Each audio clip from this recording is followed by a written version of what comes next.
ಎಲ್ಲರೂ ಬರೀ ಟ್ರೇಡಿಂಗ್ ಮಾಡ್ತಾರೆ. ಇಲ್ಲಿ ಫ್ಯೂಚರ್ಸ್, ಆಪ್ಷನ್ಸ್ ಮತ್ತು ಹೆಡ್ಜಿಂಗ್ ಅನ್ನೋ 3 ಸ್ಪೆಷಲ್ ಕ್ಯಾಟಗರಿ ಹೇಳ್ಕೊಡ್ತಾ ಇದ್ದಾರೆ.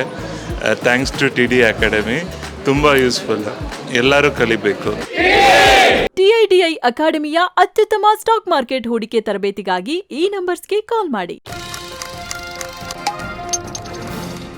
ಹಾಯ್ ಫ್ರೆಂಡ್ಸ್, mastmaga.comಗೆ ಸ್ವಾಗತ. ನಾನು ಅಮರ್ ಪ್ರಸಾದ್. ಸ್ನೇಹಿತರೆ, RBI ಅಂದಾಜು ಸೇರಿದಂತೆ ಎಲ್ಲ ನಿರೀಕ್ಷೆಗಳನ್ನು ಮೀರಿ 2023-24 ಆರ್ಥಿಕ ವರ್ಷದಲ್ಲಿ ಭಾರತದ ಎಕಾನಮಿ ಭರ್ಜರಿ ಗ್ರೋತ್ ಕಂಡಿದೆ. ರಾಷ್ಟ್ರೀಯ ಸಾಂಖ್ಯಿಕ ಸಂಸ್ಥೆ NSOನ ತಾತ್ಕಾಲಿಕ ಅಂದಾಜಿನ ಪ್ರಕಾರ ಕಳೆದ ವರ್ಷ ಇಂಡಿಯನ್ ಎಕಾನಮಿ ಬರೋಬ್ಬರಿ 8.2% ಬೆಳೆದಿದೆ. ಪ್ರಧಾನಿ ನರೇಂದ್ರ ಮೋದಿ ಇದು ಮುಂದಾಗೋ ಬೆಳವಣಿಗೆಗಳ ಕೇವಲ ಟ್ರೇಲರ್ ಅಂತ ರಿಯಾಕ್ಟ್ ಮಾಡಿದ್ದಾರೆ ಈ ಡೇಟಾಗೆ. ಹಾಗಿದ್ರೆ ಚುನಾವಣಾ ವರ್ಷದಲ್ಲಿ ಭಾರತದ ಎಕಾನಮಿ ಹೇಗೆ ಪರ್ಫಾರ್ಮ್ ಮಾಡ್ತಾ ಇದೆ, ನಮ್ಮ ಆರ್ಥಿಕತೆಗೆ ಬೂಸ್ಟ್ ಕೊಡ್ತಿರೋ ಸೆಕ್ಟರ್ಗಳು ಯಾವುವು, 2024-25 ಬೆಳವಣಿಗೆ ಅಂದಾಜು ಹೇಗಿದೆ, ಚೀನಾವನ್ನ ಹಿಂದಿಕ್ಕಿ ನಾವು ಭಾರತದವರು ಜಗತ್ತಿನ ಆರ್ಥಿಕ ಬೆಳವಣಿಗೆಗೆ ಜಾಸ್ತಿ ಕೊಡುಗೆ ಕೊಡೋ ದೇಶ ಆಗೋಕೆ ನಮಗೆ ಚಾನ್ಸಸ್ ಇದೆಯಾ, ಎಲ್ಲವನ್ನ ಎಕ್ಸ್ಪ್ಲೇನ್ ಮಾಡ್ತೀವಿ. ಕಡೆ ತನಕ ಮಿಸ್ ಮಾಡಿದೆ ನೋಡಿ. ನಿರೀಕ್ಷೆ ಮೀರಿ ಬೆಳೆದ ಆರ್ಥಿಕತೆ. ಸ್ನೇಹಿತರೆ, 2023-24 ಭಾರತದ ಆರ್ಥಿಕತೆ 7% ಬೆಳವಣಿಗೆಯಾಗೋ ಸಾಧ್ಯತೆ ಇದೆ ಅಂತ RBI ಅಂದಾಜು ಮಾಡಿತ್ತು. ಖುದ್ದು NSO ಕೂಡ ಇಂಡಿಯನ್ ಎಕಾನಮಿ 7.6% ಗ್ರೋ ಆಗ್ಬೋದು ಅಂತ ಹೇಳಿತ್ತು. ಜೊತೆಗೆ ಇತರ ಖಾಸಗಿ ಸಂಸ್ಥೆಗಳ ಅಂದಾಜು ಕೂಡ 7ರ ಆಸುಪಾಸಲ್ಲಿತ್ತು. ಆದರೆ ಜನವರಿ-ಮಾರ್ಚ್ ಕ್ವಾರ್ಟರ್ನ ಆರ್ಥಿಕ ಬೆಳವಣಿಗೆ ಇಡೀ ವರ್ಷದ ಬೆಳವಣಿಗೆ ಸಂಖ್ಯೆಗೆ ಬೂಸ್ಟ್ ಕೊಟ್ಟಿದೆ.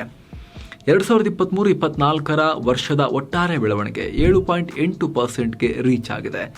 ರಿಯಲ್ GDP ಬೆಳವಣಿಗೆ 8.2%ರಷ್ಟಿದೆ. ಅಕ್ಟೋಬರ್-ಡಿಸೆಂಬರ್ನ 3ನೇ ತ್ರೈಮಾಸಿಕದಲ್ಲಿ ಭಾರತದ ಆರ್ಥಿಕತೆ 8.4% ಬೆಳವಣಿಗೆ ಕಂಡಿದೆ. ಇದು ಕಳೆದ 6 ಕ್ವಾರ್ಟರ್ಗಳಲ್ಲಿ, ಅಂದರೆ 1.5 ವರ್ಷದಲ್ಲಿ ಅತಿ ಹೆಚ್ಚು. ಈ ಬೆಳವಣಿಗೆ ಬಗ್ಗೆ PM ನರೇಂದ್ರ ಮೋದಿ ತಮ್ಮ X ಅಕೌಂಟ್ನಲ್ಲಿ ಪೋಸ್ಟ್ ಹಾಕಿ 8.2% ಬೆಳವಣಿಗೆ ಭಾರತ ಜಾಗತಿಕವಾಗಿ ಅತಿ ವೇಗವಾಗಿ ಬೆಳೀತಿರೋ ಮೇಜರ್ ಎಕಾನಮಿ ಇರೋದನ್ನ ಮತ್ತೆ ಪ್ರೂವ್ ಮಾಡುತ್ತೆ. ನಾವು ಹೇಳಿರೋ ಹಾಗೆ ಇದು ಮುಂದೆ ನಡೆಯೋ ಬೆಳವಣಿಗೆಗೆ ಒಂದು ಟ್ರೇಲರ್ ಅಷ್ಟೇ ಅಂತ ರಿಯಾಕ್ಟ್ ಮಾಡಿದ್ದಾರೆ. ಆರ್ಥಿಕತೆಗೆ ಹೆಚ್ಚು ಕೊಡುಗೆ ಕೊಟ್ಟ ವಲಯಗಳು ಯಾವುವು? ಸ್ನೇಹಿತರೆ, ಕಳೆದ ವರ್ಷ ಎಲ್ ನಿನೋ ಪ್ರಭಾವದಿಂದ ಮಳೆ ಕಮ್ಮಿಯಾಗಿತ್ತು. ನದಿ ಜಲಾಶಯಗಳು ಬರಿದಾಗಿದ್ದು ನಿಮಗೆ ಗೊತ್ತೇ ಇದೆ. ಮುಂಗಾರು ಅವಲಂಬಿಸಿರೋ ಭಾರತದ ಕೃಷಿ ಕ್ಷೇತ್ರಕ್ಕೆ ಮಳೆ ಅಭಾವ ಪೆಟ್ಟು ಕೊಟ್ಟಿದೆ. ಡೇಟಾ ಪ್ರಕಾರ ಅಕ್ಟೋಬರ್-ಡಿಸೆಂಬರ್ ತ್ರೈಮಾಸಿಕದಲ್ಲಿ ಕೃಷಿ ವಲಯ ಕೇವಲ 0.4% ಬೆಳವಣಿಗೆ ಕಂಡಿದೆ. ಅತ್ತ ಕೈಗಾರಿಕಾ ವಲಯ 2 ಮತ್ತು 3ನೇ ತ್ರೈಮಾಸಿಕದಲ್ಲಿ ಪೀಕ್ನಲ್ಲಿದ್ದು 4ನೇ ಕ್ವಾರ್ಟರ್ನಲ್ಲೂ ಗಣನೀಯ ಬೆಳವಣಿಗೆಯನ್ನು ಕಂಡಿದೆ. ಕಟ್ಟಡ ನಿರ್ಮಾಣ ಕೆಲಸಗಳು ಕೈಗಾರಿಕಾ ವಲಯಕ್ಕೆ ಬೂಸ್ಟ್ ಕೊಟ್ಟಿವೆ.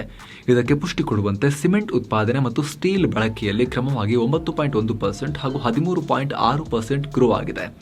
ಆದರೆ ಅಸಂಘಟಿತ ಕಾರ್ಮಿಕರಿಗೆ ಹೆಚ್ಚಿನ ಉದ್ಯೋಗ ನೀಡೋ ವ್ಯಾಪಾರ, ಹೋಟೆಲ್ಗಳು, ಸಾರಿಗೆ ಮತ್ತು ಸಂಪರ್ಕ ವಲಯದ ಬೆಳವಣಿಗೆ ಸ್ವಲ್ಪ ಸ್ಲೋಡೌನ್ ಆಗಿದೆ. ಹೋಟೆಲ್ ಉದ್ಯಮ ನಿಧಾನ ಆಗಿರೋದಕ್ಕೆ ಹೀಟ್ ವೇವ್ ಕೂಡ ಕಾರಣ. ಇನ್ನು GVA ಅಥವಾ ಗ್ರಾಸ್ ವ್ಯಾಲ್ಯೂ ಆಡೆಡ್ ಅಂದರೆ ಆರ್ಥಿಕತೆಯಿಂದ ಉಂಟಾಗಿರೋ ಒಟ್ಟಾರೆ ಮೌಲ್ಯವರ್ಧನೆ 4ನೇ ತ್ರೈಮಾಸಿಕದಲ್ಲಿ ಸ್ವಲ್ಪ ಇಳಿಕೆಯಾಗಿದೆ. ಈ GVA ಹಾಗೂ GDP ನಡುವಿನ ವ್ಯತ್ಯಾಸ ಉತ್ಪನ್ನಗಳ ಮೇಲೆ ತೆರಿಗೆಯ ಪ್ರಭಾವವನ್ನು ತೋರಿಸುತ್ತೆ ಅಂತ NSO ಹೇಳಿದೆ. ಯಾಕಂದರೆ ಒಟ್ಟಾರೆ ಶೇಖರಣೆಯಾಗಿರೋ ತೆರಿಗೆ ಪ್ರಮಾಣ ಕೂಡ ಜಾಸ್ತಿ ಆಗಿದ್ದು 3ನೇ ತ್ರೈಮಾಸಿಕದಲ್ಲಿ ಸುಮಾರು 31.2% ಹೆಚ್ಚು. 4ನೇ ತ್ರೈಮಾಸಿಕದಲ್ಲಿ ಸುಮಾರು 22.2% ಹೆಚ್ಚು ತೆರಿಗೆ ಸಂಗ್ರಹ ಆಗಿದೆ. ಇನ್ನು ರಿಯಲ್ GDP ಬೆಳವಣಿಗೆ ಆಗಲೇ ಹೇಳಿದ ಹಾಗೆ 2022-2023 7%ನಿಂದ 23-24 ಹಣಕಾಸು ವರ್ಷದಲ್ಲಿ 8.2%ಗೆ ಏರಿಕೆಯಾಗಿದೆ. ನಾಮಿನಲ್ GDP 14.2%ನಿಂದ 9.6%ಗೆ ಇಳಿದಿದೆ. ಇನ್ನು ಹೂಡಿಕೆ ಚಟುವಟಿಕೆ ಹೆಲ್ದಿಯಾಗಿದ್ದು ಸುಮಾರು 9% ಬೆಳವಣಿಗೆ ಕಂಡಿದೆ. 2024-25 ಬೆಳವಣಿಗೆ ಹೇಗಿರುತ್ತೆ? ಸ್ನೇಹಿತರೆ, RBI ಆರ್ಥಿಕ ತಜ್ಞರ ಅಂದಾಜಿನ ಪ್ರಕಾರ ಈ ಆರ್ಥಿಕ ವರ್ಷದಲ್ಲೂ ಕೂಡ ಸದ್ಯದ ಬೆಳವಣಿಗೆಯ ಮೊಮೆಂಟಮ್ ಕಂಟಿನ್ಯೂ ಆಗಿದೆ. ಮೊದಲ ತ್ರೈಮಾಸಿಕದಲ್ಲಿ ಸುಮಾರು 7.5%ನಷ್ಟು ಆರ್ಥಿಕ ಬೆಳವಣಿಗೆ ಆಗುತ್ತೆ ಅಂತ RBIನ ಅರ್ಥಶಾಸ್ತ್ರಜ್ಞರು ಅಂದಾಜು ಮಾಡಿದ್ದಾರೆ. ಅಂದರೆ ಇದು RBIನ ಅಧಿಕೃತ ಅಂದಾಜು 7%ಗಿಂತ ಹೆಚ್ಚು. ಆದರೆ ಈ ವರ್ಷದ ಬೆಳವಣಿಗೆಗೆ ಪಾಸಿಟಿವ್ ಇಂಪ್ಯಾಕ್ಟ್ ಆಗೋಕೆ ಮಾನ್ಸೂನ್ ಕೊಡುಗೆ ಕೂಡ ಮುಖ್ಯ ಕಾರಣ. ಮಳೆ ಚೆನ್ನಾಗಾದ್ರೆ ಗ್ರಾಮೀಣ ಭಾಗದಲ್ಲಿ ಕೃಷಿ ಸಂಬಂಧಿತ ಸರಕುಗಳ ಡಿಮಾಂಡ್ ಜಾಸ್ತಿ ಆಗುತ್ತೆ. ಇದರ ಜೊತೆಗೆ ಪ್ರೈವೇಟ್ ಕನ್ಸಂಪ್ಷನ್ ಹಾಗೂ ಹೂಡಿಕೆ ಬೆಳವಣಿಗೆ ಮೇಲೂ ಕೂಡ ಮಾನ್ಸೂನ್ ಪ್ರಭಾವ ಬೀರುತ್ತೆ. ಜೊತೆಗೆ ಹೊಸ ಸರ್ಕಾರದ ಬಜೆಟ್ ಕೂಡ ಇವುಗಳ ಮೇಲೆ ಇಂಪ್ಯಾಕ್ಟ್ ಮಾಡುತ್ತೆ. ಸ್ನೇಹಿತರೆ, ಮಾರ್ಗನ್ ಸ್ಟ್ಯಾನ್ಲಿ, ಗೋಲ್ಡ್ಮನ್ ಸ್ಯಾಕ್ಸ್ ಹಾಗೂ ಬಾರ್ಕ್ಲೇಸ್ ಸೇರಿದಂತೆ ಹಲವು ಸಂಸ್ಥೆಗಳು, ಜಗತ್ತಿನ ಹಲವು ಹೂಡಿಕೆ ಬ್ಯಾಂಕ್ಗಳು ಭಾರತವನ್ನ ಜಗತ್ತಿನ ಇಂಪಾರ್ಟೆಂಟ್ ಹೂಡಿಕೆ ಡೆಸ್ಟಿನೇಷನ್ ಅಂತ ಹೇಳಿವೆ. ವಿದೇಶಿ ಹೂಡಿಕೆ ಮತ್ತೆ ಭಾರತದಲ್ಲಿ ಇಂಪ್ರೂವ್ ಆಗಬಹುದು. ಜಾಗತಿಕ ಕಂಪನಿಗಳು ಭಾರತದಲ್ಲಿ ತಮ್ಮ ಬಿಸ್ನೆಸ್ ವಿಸ್ತರಣೆ ಮಾಡೋಕೆ ಸ್ಟ್ರಾಟಜಿ ರೂಪಿಸ್ತಾ ಇದ್ದಾರೆ. ಜೊತೆಗೆ ಭಾರತದಲ್ಲಿ ಸ್ಟೇಬಲ್ ಸರ್ಕಾರ ಕೂಡ ಇರೋದು ಬೆಳವಣಿಗೆಗೆ ಮತ್ತಷ್ಟು ಕೊಡುಗೆ ಕೊಡುತ್ತೆ ಅಂತ ವಿಶ್ಲೇಷಿಸಲಾಗ್ತಾ ಇದೆ. ಭಾರತದ ಪಾಲಾಗುತ್ತಾ ಚೀನಾದ ಬೆಳವಣಿಗೆ ಕಿರೀಟ. ಚೀನಾ ಸದ್ಯ ಜಾಗತಿಕ ಆರ್ಥಿಕ ಬೆಳವಣಿಗೆಯ ಪ್ರಮುಖ ಪ್ಲೇಯರ್. 2001ರಲ್ಲಿ ವಿಶ್ವ ವ್ಯಾಪಾರ ಸಂಸ್ಥೆಗೆ WTOಗೆ ಸೇರಿದ ನಂತರ ಚೀನಾ ಎಕಾನಮಿಗೆ ಒಳ್ಳೆ ಬೂಸ್ಟ್ ಸಿಕ್ತು. ಆದ್ರೆ 1990ರ ದಶಕದಲ್ಲಿ ತನ್ನ ಆರ್ಥಿಕತೆಯನ್ನ ಉದಾರೀಕರಣ ಮಾಡಿದ ಭಾರತಕ್ಕೆ ಚೀನಾದಷ್ಟು ಆಕ್ಸಲರೇಷನ್ ಸಿಗ್ಲಿಲ್ಲ. ಯಾಕಂದ್ರೆ ನಮ್ಮವ್ರು ಸರಿಯಾಗಿ ಆಕ್ಸಲರೇಟರ್ ಒತ್ತೇ ಇಲ್ಲ. ಸದ್ಯ ಭಾರತದ ಆರ್ಥಿಕತೆ 7% ಆಸುಪಾಸಿನಲ್ಲಿ ಬೆಳೀತಾ ಇದೆ. ಆದ್ರೆ ಚೀನಾ ಡಬಲ್ ಡಿಜಿಟ್ ಗ್ರೋತ್ ಅನ್ನ ಕೂಡ ಕಂಡು ಪೀಕ್ ಅನ್ನ ಮುಟ್ಟಿಬಿಟ್ಟಿದೆ. ಈಗ ಅವರ ಆರ್ಥಿಕತೆ ಸೈಜ್ ದೊಡ್ಡ ಆಗಿದೆ. ಹಾಗಾಗಿ ನಮಗೆ 4-5% ಆದ್ರೂ ಕೂಡ ಗ್ರೇಟ್ ನಂಬರ್ ಅಂತ ಚೀನಾದವ್ರು ಹೇಳ್ತಿದ್ದಾರೆ. ಅದು ಹಾಗೆ ಅಮೆರಿಕದಲ್ಲಿ 2% ಗ್ರೋ ಆದ್ರೂ ದೊಡ್ಡ ನಂಬರೇ ಅದು. ಇನ್ನು ಬೆಳಿತಿರೋ ರಾಷ್ಟ್ರಗಳಲ್ಲಿ ಪರ್ಸೆಂಟೇಜ್ ಜಾಸ್ತಿ ಇರುತ್ತೆ, ಗ್ರೋಯಿಂಗ್ ಪರ್ಸೆಂಟೇಜ್. ಬೆಳೀತಾ ಬೆಳೀತಾ ಹೋಗ್ತಾ ಹೋಗ್ತಾ ಹೋಗ್ತಾ ಹೋಗ್ತಾ ಗ್ರೋ ಆಗೋ ಪರ್ಸೆಂಟೇಜ್ ಕಮ್ಮಿ ಆಗ್ತಾ ಬರುತ್ತೆ. ಆದ್ರೆ ಓವರ್ ಆಲ್ ಎಕಾನಮಿ ಸೈಜ್ ದೊಡ್ಡ ಆಗ್ತಾ ಹೋಗಿರುತ್ತೆ. ಇದನ್ನ ನಾವು ಮೈಂಡಲ್ಲಿ ಇಟ್ಕೊಂಡಿರ್ಬೇಕು. ಸೊ ಭಾರತ ಇದೇ ರೀತಿ 8 ಹೋಗ್ತಾ ಹೋಗ್ತಾ 9, 10ರ ಗಡಿಯನ್ನ ಟಚ್ ಮಾಡಕ್ಕೆ ಏನಾದ್ರೂ ಕ್ರಾಂತಿಕಾರಿ ಬದಲಾವಣೆಗಳ ಮೂಲಕ ಆ ಗ್ರೋತ್ ರೇಟ್ ಅನ್ನ ಟಚ್ ಮಾಡೋಕೆ ಸಾಧ್ಯ ಆಗಿಬಿಟ್ರೆ ಚೀನಾದ ಸರಿಸಮನಾಗಿ ನಾವು ಬೆಳೆದು ನಿಲ್ಲೋಕೆ ಅವಕಾಶಗಳಿವೆ. ಇನ್ನು 90ರ ದಶಕದಿಂದ ಇದುವರೆಗೆ ಭಾರತೀಯರ ತಲಾ ಆದಾಯ ಸುಮಾರು 7 ಪಟ್ಟು ಬೆಳೆದಿದೆ. ಇತ್ತೀಚೆಗೆ ಭಾರತದ ಫಿನಾನ್ಷಿಯಲ್ ಮಾರ್ಕೆಟ್ ಅಂದ್ರೆ ಆರ್ಥಿಕ ಮಾರುಕಟ್ಟೆಯಲ್ಲೂ ಗಣನೀಯ ಬೆಳವಣಿಗೆ ಆಗ್ತಾ ಇದೆ. ಬ್ಲೂಮ್ಬರ್ಗ್ ಎಕನಾಮಿಕ್ಸ್ ನ ಈ ರಿಪೋರ್ಟ್ ನೋಡಿ. ಸದ್ಯದ ಗ್ಲೋಬಲ್ ಎಕಾನಮಿಯ ಬೆಳವಣಿಗೆಗೆ ಚೀನಾ 31% ಕೊಡುಗೆ ಕೊಡ್ತಾ ಇದ್ರೆ ಭಾರತ 17.5% ಕೊಡುಗೆ ಕೊಟ್ಟು 2ನೇ ಪ್ಲೇಸ್ ನಲ್ಲಿದೆ. ಭಾರತ ಈಗ ಬೆಳವಣಿಗೆ ಆಗ್ತಿರೋದಕ್ಕಿಂತ ಕೇವಲ 1% ಹೆಚ್ಚಿನ ವೇಗದಲ್ಲಿ ಬೆಳೆದ್ರೂ ಕೂಡ 2028ರ ಹೊತ್ತಿಗೆ ಈ ಸಂಖ್ಯೆ ಈ ರೀತಿ ಚೇಂಜ್ ಆಗುತ್ತೆ. ಅಂದ್ರೆ ಜಾಗತಿಕ ಬೆಳವಣಿಗೆ ದರಕ್ಕೆ ಭಾರತದ ಕೊಡುಗೆ 25%ಗೆ ರೀಚ್ ಆಗುತ್ತೆ. ಭಾರತ ಜಾಗತಿಕ ಆರ್ಥಿಕ ಬೆಳವಣಿಗೆಗೆ ಅತಿ ಹೆಚ್ಚು ಕೊಡುಗೆ ಕೊಡೋ ದೇಶ ಆಗಿಬಿಡುತ್ತೆ.